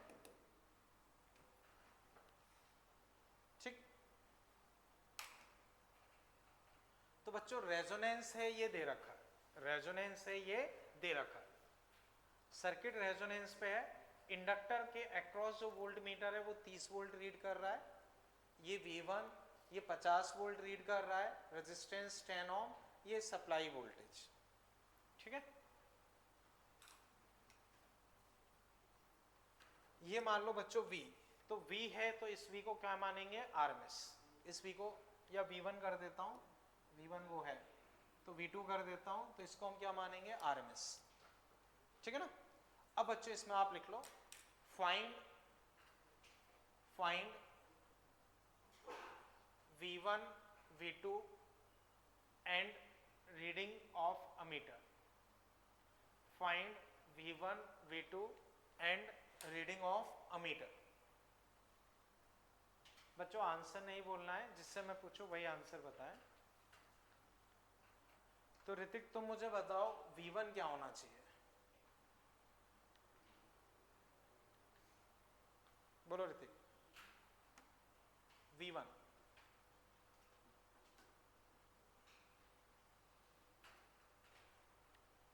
ओके, करण तुम बताओ V1, प्रिंस तुम बताओ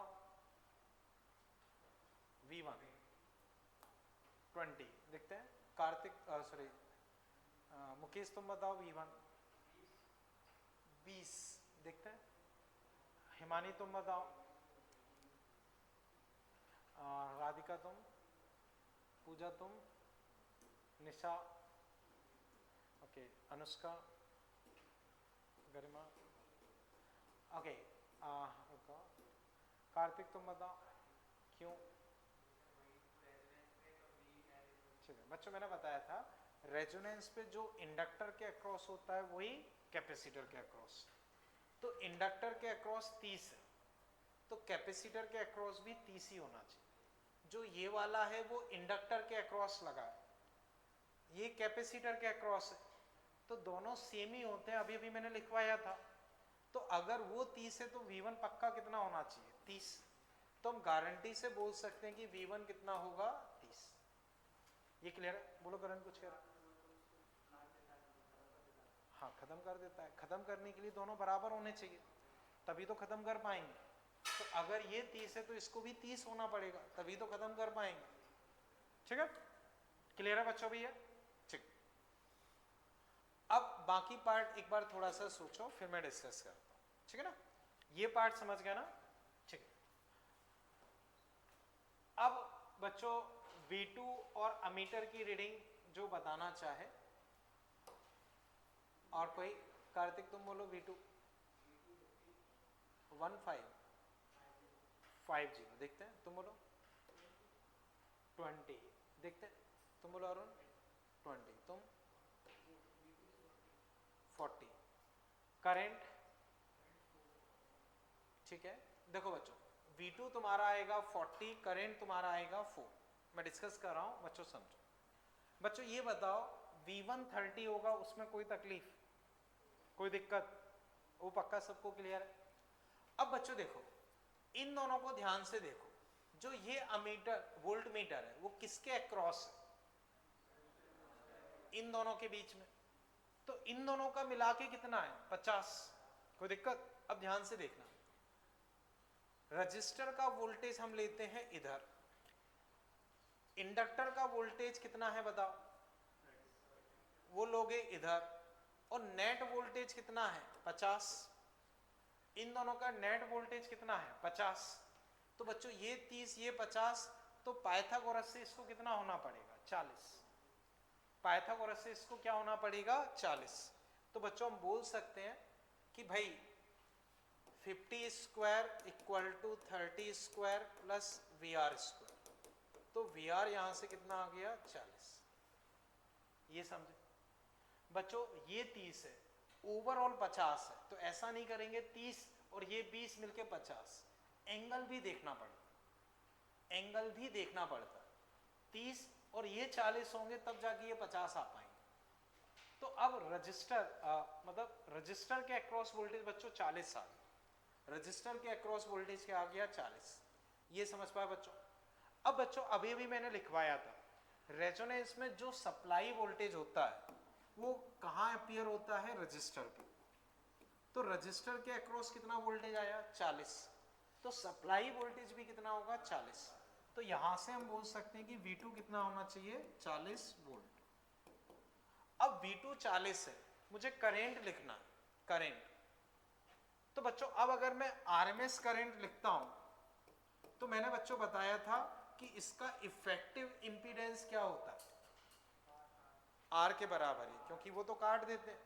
तो इफेक्टिव इंपीडेंस ये, यानी कि आंसर 4।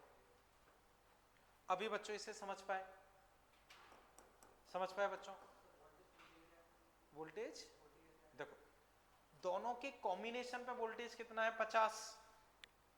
तो रजिस्टर का हम यहां ड्रॉ करते हैं, इंडक्टर में 30 और कॉम्बिनेशन में 50। V2 का मैं बताता हूं, पहले ये समझे कि नहीं 40। अब अभी भी मैंने लिखवाया रेजोनेंस पे जो सप्लाई वोल्टेज होता है वो कहां अपीयर होता है? रजिस्टर में। तो जो रजिस्टर में वोल्टेज है वही सप्लाई वोल्टेज। अभी भी लिखवाया, आप रीड करो, जो रजिस्टर में वोल्टेज होता है वही सप्लाई वोल्टेज होता है।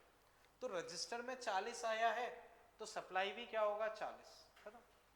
अब 40 ये है और ये RMS माने जाएंगे, RMS माने जाएंगे तो करंट कितना हो गया 40/10 4। और जो ये करंट है वो RMS है तो रीडिंग भी यही हो जाएगी। अब बच्चों मैं पूरा कंक्लूड करता हूं, समझो। ये 30 रेजोनेंस दे रखा है तो ये भी 30 होगा, 30 और ये 50, तो पाइथागोरस से ये 40, ये 40, तो सप्लाई भी 40 होना चाहिए क्योंकि सारा का सारा सप्लाई यहीं आता। अब पूरे का रेजिस्टेंस इसी के बराबर होता है, पूरे का वोल्टेज 40 आया तो 40/10 करंट 4। खत्म। अब बच्चों ऐसे देख के बताओ, मान लो बच्चों अगर मैं ऐसे कोई वोल्ट मीटर लगा देता हूं रेजोनेंस पे तो वो क्या रीड करेगा 0, क्योंकि 30-30 आपस में काट के 0। समझ गए ना बच्चों? अभी इसमें कोई तकलीफ? अब बच्चों जो मैंने तुम्हें एक पेपर शीट प्रोवाइड की है वो निकालो, ठीक है। उसमें बच्चों 45 ऑनवर्ड्स आप देखो, 45, 46, 47 एक बार अटेम्प्ट करो, फिर मैं डिस्कस करता हूँ।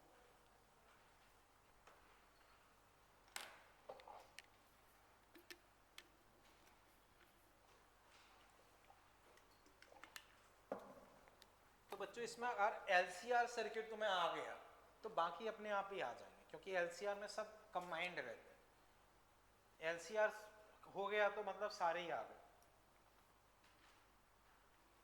Which of the following current represent variation of impedance with frequency? बोलो बच्चों मोस्ट अप्रोप्रिएट कौन सा हो?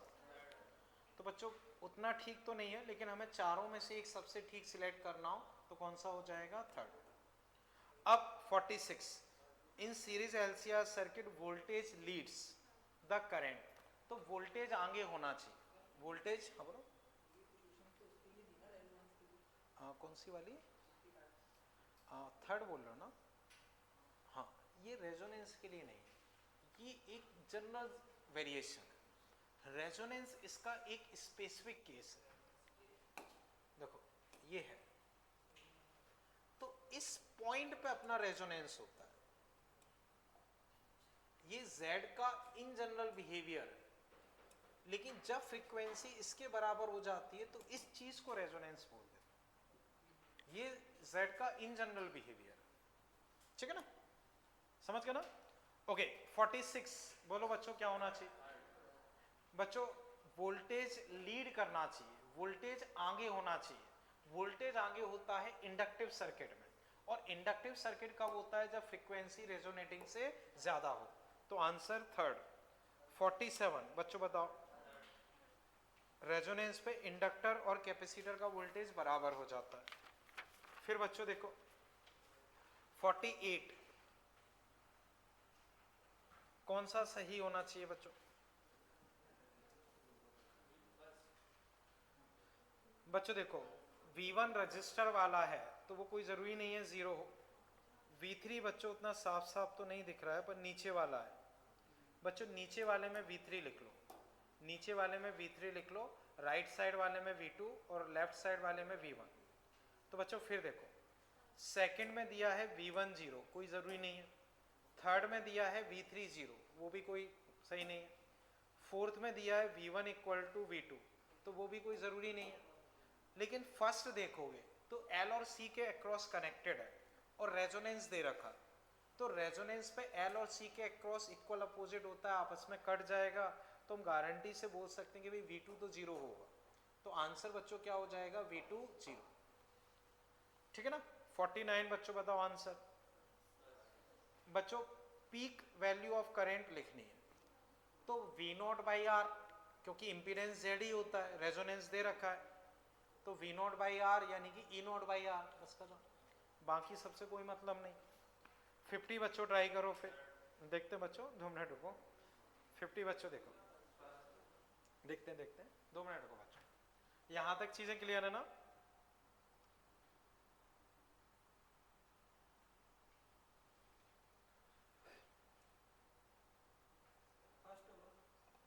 क्या होगा?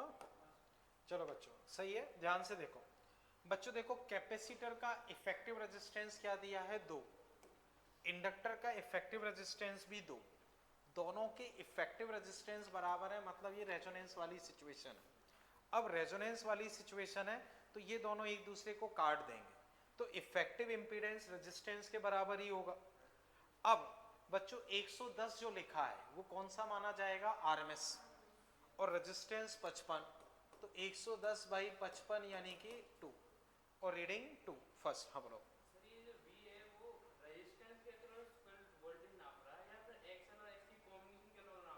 देखो इसको थोड़ा ढंग से ड्रॉ कर देते हैं थोड़ा, या चलो उसी को मैं थोड़ा सा वापस ड्रॉ करके कर रहा हूँ, देखना। ये 110 इधर मान लो, ठीक है, ये मान लो C, ये मान लो L, और ये अपना R अपना सबसे पहले था। चलो सीक्वेंस में ड्रॉ करते हैं। देखो R L C और ये, अब ध्यान से देखो जो V है वो इन दोनों के अक्रॉस है, L और इसके अक्रॉस, तो ये वाला V है। अब देखो जो A है वो तो कहीं भी लगा दो, कहीं भी की जगह अगर मैं सही जगह लगाता हूं तो यहाँ है। तो अब डायग्राम ये मान लो, इसमें चीजें सही दिख रही। अब बताओ ये V किसके अक्रॉस है? हाँ तो इसका 0 आएगा, लेकिन इसमें पूछा क्या है वो देखो ना, रीडिंग ऑफ अमीटर, समझ गया ना, सही है, वो 0 आएगा। अगर ये पूछा जाता है तो 0 आंसर होगा, लेकिन इन्होंने अमीटर की रीडिंग पूछी, तो ये 55 है, ये 110 है, तो 110 बाई 55 दो, और ये आरएमएस माना जाएगा तो रीडिंग भी सही है, कोई दिक्कत नहीं। ठीक है बच्चों, अब बच्चों इसमें 51, 52, हाँ बोलो क्या चीज? V, देखो ये दोनों कट जाएंगे, 0 अगर पूछा जाए तो, पूछा नहीं। ये वोल्ट मीटर कहाँ कनेक्टेड है ये देखो ना तुम, इधर देखो, इन दोनों के साथ, तो इन दोनों के कॉम्बिनेशन के अक्रॉस क्या होगा? 0। ठीक है ना? ओके, 51, 52 बच्चों ये आपके एग्जाम में पूछे हुए क्वेश्चन है दोनों, एक बार ट्राई करो फिर देखते हैं।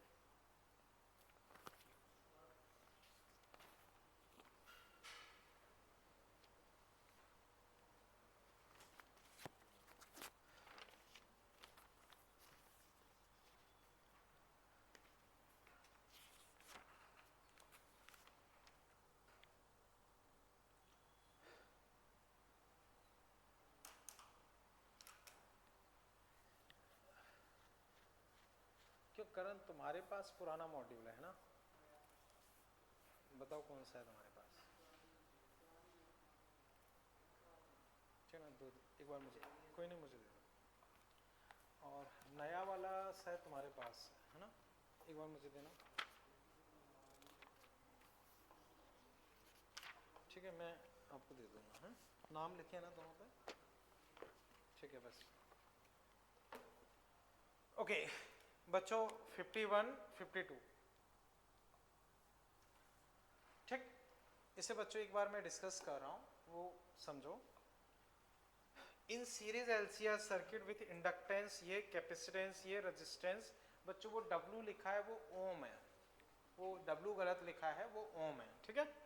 इस कनेक्टेड अक्रॉस सोर्स ये है, resonative frequency of LCR circuit is new not and frequency of AC source is ये, तब तुम्हें बताना है क्या है। तो बच्चों जो तुम्हारे सामने लिखा है उसमें बताओ ओमेगा क्या है? 100, और ओमेगा क्या होता है? 2 पाई एफ, तो फ्रीक्वेंसी कितनी आई? 50 बाई पाई, तो सोर्स की फ्रीक्वेंसी कितनी आ गई? 50 बाई पाई, एक आंसर। दूसरा इन्होंने बोला है रेजोनेटिंग फ्रीक्वेंसी, तो रेजोनेटिंग फ्रीक्वेंसी बच्चों हम कैसे निकालते हैं? देखो ओमेगा यानी कि 2 pi f 1 by root L C, तो f equal to 1/2 pi L और सी। एल बच्चों अपने पास कितना दिया है? 10 और 10 माइक्रोफेरेड, ठीक है बच्चों। देखो -4 -2 ऊपर जाएगा, तो बच्चों देखना 1/2 पाई, ये बचा -4 -2 100, 100/2 पाई यानी कि 50 बाई पाई, ठीक है। तो बच्चों अब मुझे बताओ सोर्स की फ्रीक्वेंसी क्या है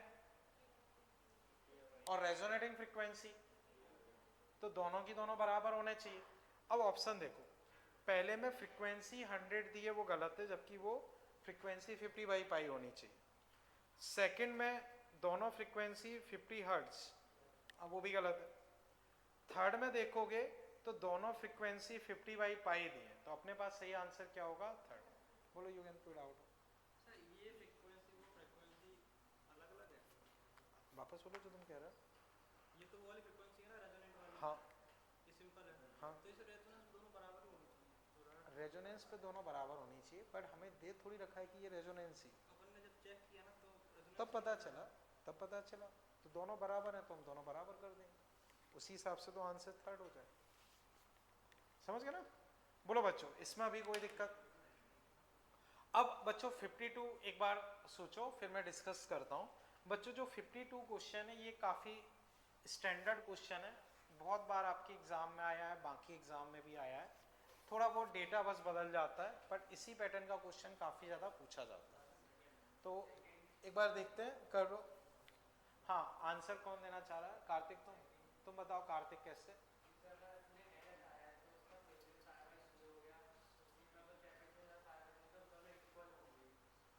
ठीक है, ठीक है, तुम बोलो।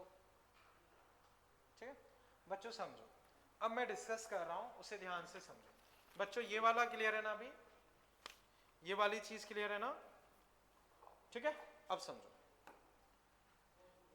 52 बच्चों में डिस्कस कर रहा हूं। 52 इस series LCR circuit is connected to AC voltage source when L is remove, phase difference between the current and voltage is π/3। तो बच्चों इंडक्टर को हटा दिया, कैपेसिटर बचा है, कैपेसिटर बचा है तो वो इधर खींच देगा, इधर खींच देगा तो इधर 60 डिग्री आ जाएगा। फिर कैपेसिटर की जगह अगर इंडक्टर की जगह अगर कैपेसिटर को हटाते हैं तो इंडक्टर बचेगा, रजिस्टर, और वो इधर 60 डिग्री खींच रहा है। तो अब दोनों या तीनों आपस में लगे हैं, तीनों अगर हैं तो ये दोनों एक तरीके से बराबर होने चाहिए, तभी 60 डिग्री आ रहा। तो तीनों अगर होंगे तो ये एक दूसरे के इफेक्ट को कैंसिल आउट कर दें। समझ पाए? या फिर बच्चों डेटा के थ्रू समझो। मान लो इसको मैं 10 मान रहा हूँ, इसको 10√3, परपेंडिकुलर बाई बेस 60 डिग्री आएगा। इसको 10 मान रहा हूँ, इसको 10√3, 60 डिग्री आएगा। अब अगर तीनों को लगा दोगे तो इधर 10√3, इधर 10√3, इधर 10, ये कट गए, कट गए तो बचा प्योर रेजिस्टिव। प्योर रेजिस्टिव में फेज डिफरेंस 0, फेज डिफरेंस 0 तो पावर फैक्टर 1। समझ गए? अब इसमें क्या चेंज किया जाता है वो मैं बताता हूँ। यहाँ 60 डिग्री लिखा है, किसी क्वेश्चन में बोलेंगे 30 डिग्री, कि इसको हटाने पे 30 डिग्री, इसको हटाने पे 30 डिग्री, फिर बताओ। किसी में बोलेंगे 45 डिग्री, इसको हटाने पे 45, इसको हटाने पे 45, तब बताओ। समझ गए बच्चों? यहाँ तक कोई दिक्कत? ठीक है। अब हाँ, ये तो एंगल निकालने के लिए लिखा है। जब मुझे पावर फैक्टर लिखना है तो मुझे पता चल गया एंगल 0 है, तो अब पावर फैक्टर के लिए मैं cos 0 1 लिखूंगा। देखो एंगल निकालने के लिए तो मैं किसी भी मेथड से कर सकता हूं, समझ ना? शुरू में तो केवल मैंने एंगल लिखे, पावर फैक्टर थोड़ी लिखा। ठीक, बोलो अभिषेक कुछ पूछ रहा? वो एक ही बात है। जैसे मान लो इन्होंने ये सोचा कि 60-60 रिजल्टेंट इधर आएगा, बात सही है। ये मान लो 30-30 हो तो भी रिजल्टेंट यही आएगा, 45-45 तो भी यही आएगा। सोच सकते।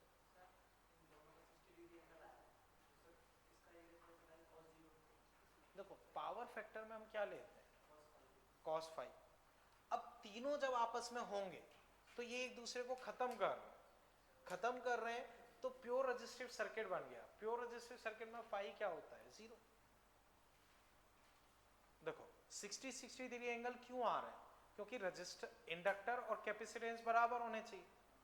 अगर कम ज्यादा होते तो 60 आता ही नहीं, 60-45 आता। ये चीज क्लियर है बच्चों? यहां तक कोई दिक्कत? अब बच्चों वापस समझो, बताओ रेजोनेटिंग फ्रीक्वेंसी का क्या फॉर्मूला होता है?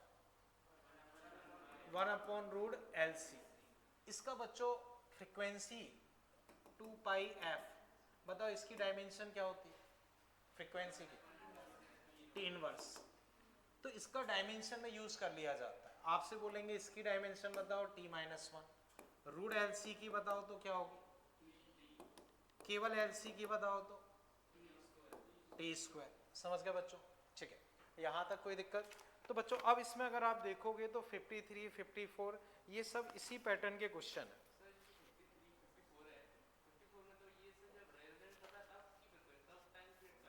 देखो देखो समझो, मान लो मैंने एनर्जी बोला है, एनर्जी, तो एनर्जी कोई सी भी हो वो फर्क नहीं पड़ता, डायमेंशनली सबकी सेम ही होगी। तो अगर डायमेंशनली एक बार LC ये आ गया तो इसकी वैल्यू कम ज्यादा करते रहो, ये कम ज्यादा हो जाएगा। वैल्यू मैच नहीं करेंगी पर डायमेंशन तो वही रहेंगे, समझ रहे हो कि नहीं? जैसे मान लो मोमेंटम होता है मास इनटू वेलोसिटी, ठीक? अभी इसमें कोई दिक्कत बच्चों? चलें आगे, ठीक? ओके, कहां तक पहुंच गए हम? ओके, नेक्स्ट हेडिंग बच्चों लिख low quality factor. Quality factor, quality factor.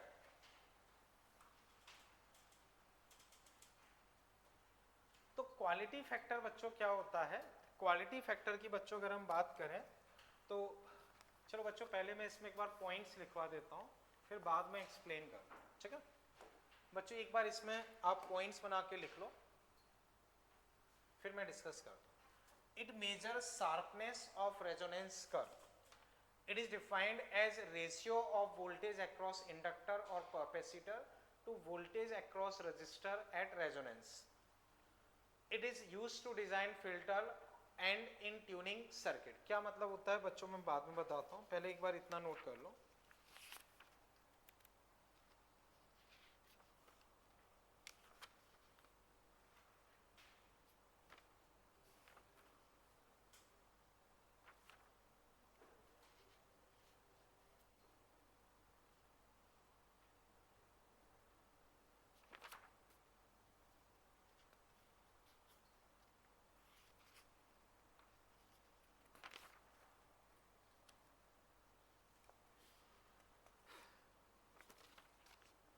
अब बच्चों जैसे जो तुम्हारी फर्स्ट एक्सरसाइज है उसमें अगर तुम देखोगे तो 87 तक जो क्वेश्चंस हैं वो उसके बाद ट्रांसफॉर्मर स्टार्ट होता है, तो 87 तक तुम बच्चों फर्स्ट एक्सरसाइज में अटेम्प्ट कर सकते।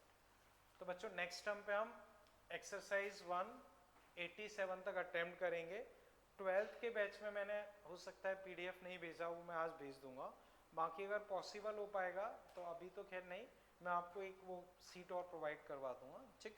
बाकी तुम दोनों से जो मैंने मॉड्यूल लिया है वो यहाँ कल्पित जी से या वहीं रखा होगा तो वहाँ से ले लेना। हाँ आज ही जब तुम जाओ तो कल्पित जी से ये ले लेना, ठीक? जैसे अभी मैं उनको ही दे दूंगा, वो देख के बनाएंगे, अगर उनके पास टाइम होगा तो वो बना देंगे, वरना तुम्हें ज़रूरत पड़े तो मॉड्यूल ले लेना, ठीक है? अब उसमें देखना पड़ेगा, अभी ये तो क्लासीफाइड है। तो हालांकि बच्चों करना चाहो तो मैं बताऊं लगभग टॉपिक कंप्लीट सा है, केवल ट्रांसफॉर्मर एक टॉपिक छूट रहा है। तो अगर आप 2 या 3 करना चाह रहे हो तो जिसमें भी ट्रांसफॉर्मर लिखा हो या ट्रांसफॉर्मर जैसा कुछ लगे तो कुछ क्वेश्चंस होंगे, उनको छोड़ के तुम कर सकते हो। तो अगर करना चाहो तो लगभग कर सकते हो, ऐसी कोई दिक्कत नहीं। ऑलमोस्ट टॉपिक कंप्लीट है, मतलब 70% तक तो क्वेश्चन कर ही सकते हो। तो करना चाहो तो अटेम्प्ट कर लेना, बट फिलहाल हम डिस्कस वहीं तक करेंगे। तो जो ट्रांसफॉर्मर से पहले 87 तक कुछ है वहाँ तक डिस्कस करेंगे।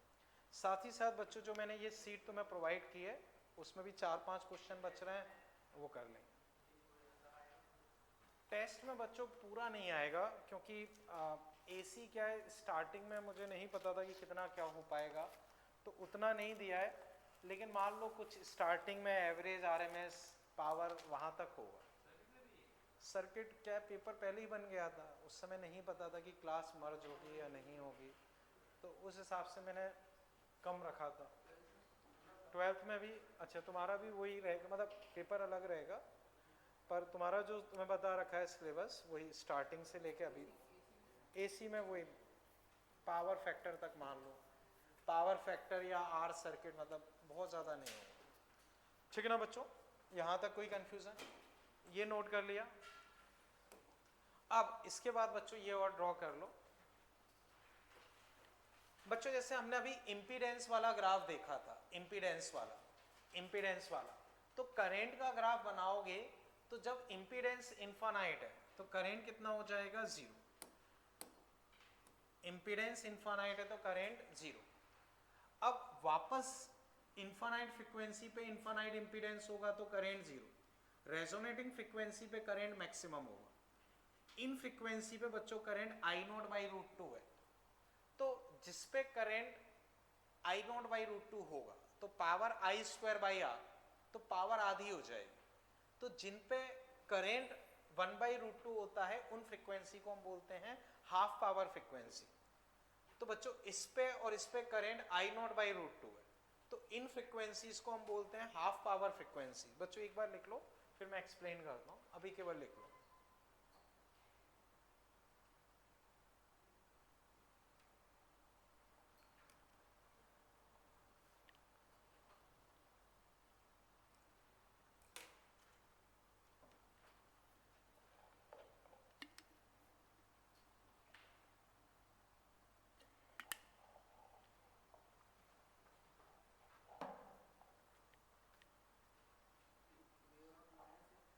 हाँ, ओमेगा नॉट बच्चों, ये जो ओमेगा 1 है वो ओमेगा नॉट -R/2L और ओमेगा 2 है omega naught +R/2L। Omega naught -R/2L, omega naught +R/2L। frequency at which power is half the maximum power is called half power frequencies। तो ओमेगा 1 ओमेगा 2 अपनी half power frequencies हैं।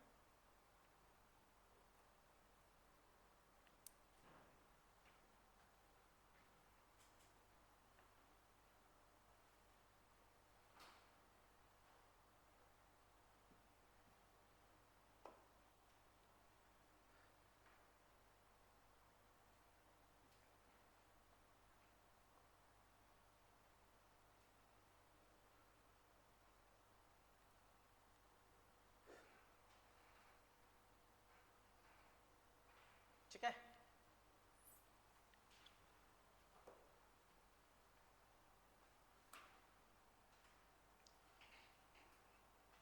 तो बच्चों इतना तक note कर लिया, यहां तक कोई दिक्कत? हाँ बोलो,